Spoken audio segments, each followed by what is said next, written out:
Intrik dalam benteng Batavia ini dirancang cermat oleh Bagus Wonoboyo yang mempertaruhkan keselamatan Nyi Utari Sandijayaningsih. Operasi intelijen ini jelas terinspirasi cerita saat Roro Pembayun, sang ibunda menjadi penari jalanan dalam upaya Mataram Kota Gede menaklukkan Kerajaan Mangir 50 tahun sebelumnya.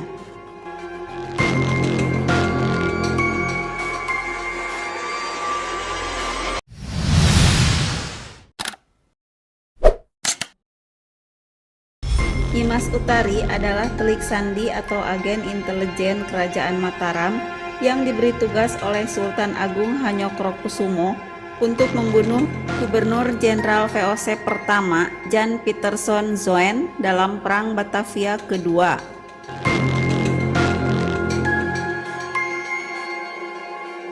Muncul cerita bahwa matinya JP Zoen adalah buah kerja pasukan Dom Sumuruping Mbanyu, yaitu pasukan khusus Mataram termasuk Raden Ayu Utari Sandijayaningsih, anak Raden Bagus Wonoboyo, cucu dari Roro Ratu Pembayun dan Ki Ageng Mangir.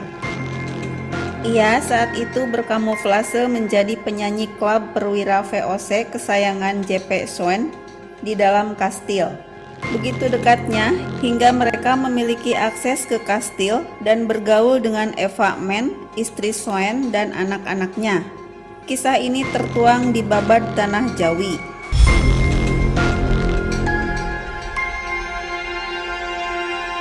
Dalam operasi yang sangat rahasia itu, seorang juru tulis VOC yang bersandi Wong Agung Aceh adalah kepercayaan Sultan Agung yang diselundupkan melalui kapal dagang Aceh yang disewa VOC untuk mengangkut meriam dari Madagaskar. Operasi yang dikomandoi Mahmudin Wong Agung Aceh ini berhasil dengan sukses.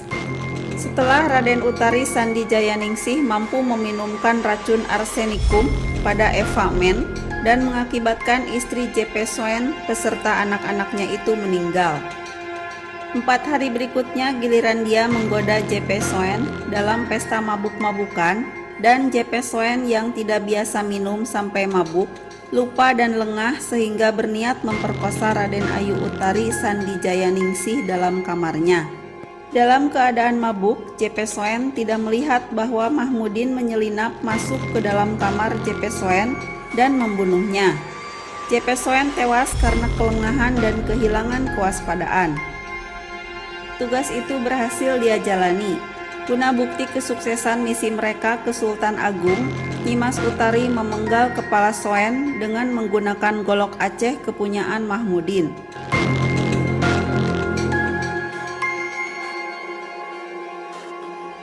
Intrik dalam benteng Batavia ini dirancang cermat oleh Bagus Wonoboyo yang mempertaruhkan keselamatan Nyi Utari Sandijayaningsih. Operasi intelijen ini jelas terinspirasi cerita saat Roro Pembayun, sang ibunda menjadi penari jalanan dalam upaya Mataram Kota Gede menaklukkan Kerajaan Mangir 50 tahun sebelumnya.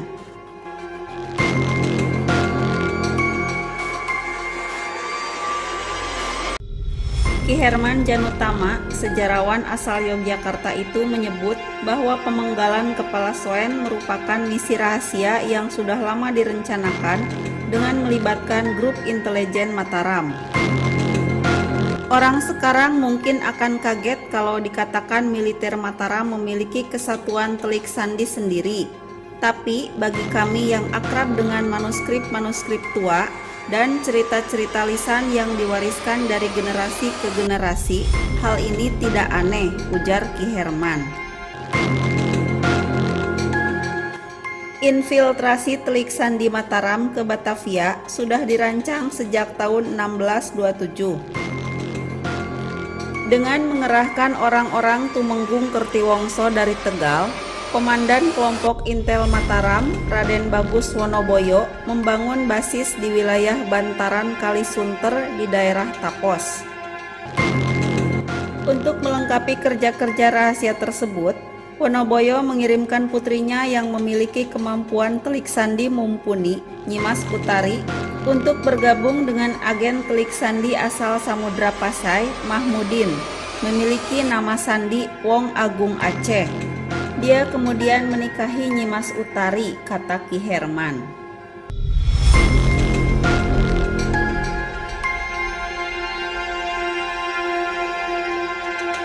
Dengan cepat, Utari Sandi Jayaningsih membawa kepala itu keluar benteng dibantu pasukan penyelundup Mataram dari dalam benteng VOC. Menyusul beberapa ledakan hebat yang diakibatkan sabotase salah satu pasukan Sandi bernama Wargo. Namun, saat pelarian tersebut, mereka dihujani tembakan meriam yang menewaskan Nyimas Utari.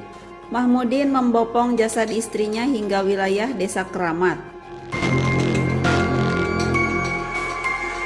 Perjalanan kepala JP Soen dari benteng VOC diterima oleh Raden Bagus Wonoboyo yang kemudian secara estafet kepala itu dibawa lewat jalur pantai utara oleh tentara Mataram di bawah Komandan Tumenggung Surotani untuk diserahkan kepada Sultan Agung di Mataram. Sultan Agung memerintahkan untuk menanam kepala itu di baris ke-716 tangga menuju makam Raja-Raja Jawa di Imogiri. Kini, siapapun yang hendak masuk ke dalam makam, maka dia menginjak makam kepala Jen Peterson Zoen, musuh besar Sultan Agung. Dalam catatan dalam Keraton Mataram, atas keberhasilan operasi komando pembunuh JP Soen ini, Sultan Agung Mataram membatalkan rencana penyerangan ketiga melawan Kompeni Belanda di Batavia. Namun, selama Sultan Agung masih bertahta di Mataram, selama itu pula Batavia tidak berani mengusik kedudukan Sultan Agung di Mataram.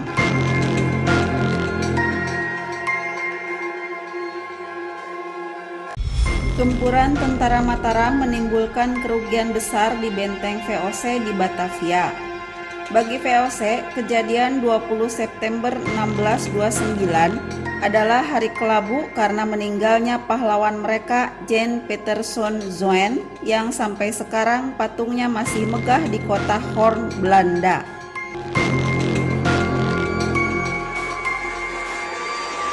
VOC lebih suka menulis bahwa JP Soen meninggal karena kolera, bukan ditebas batang lehernya oleh pasukan Telik Sandi Mataram di dalam benteng VOC.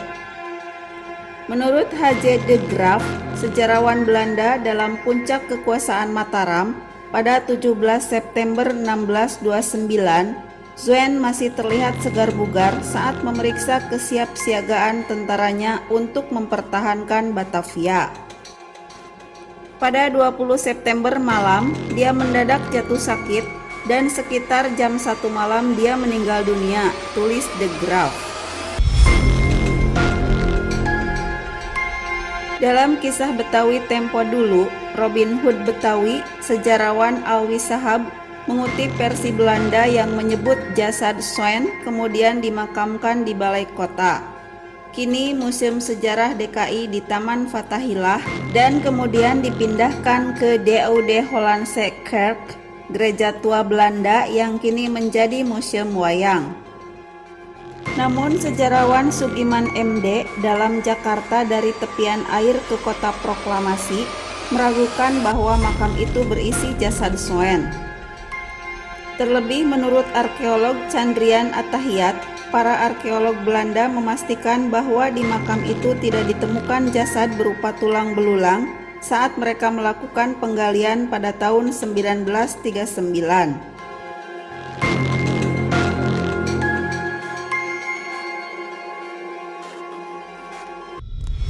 Kini, jasad sang pahlawan Nyi Utari Sandi Jayaningsih terbaring damai bersama jenazah Wong Agung Aceh yang menjadi suaminya di Keramat Tapos yang terkenal dengan Keramat Wali Mahmudin.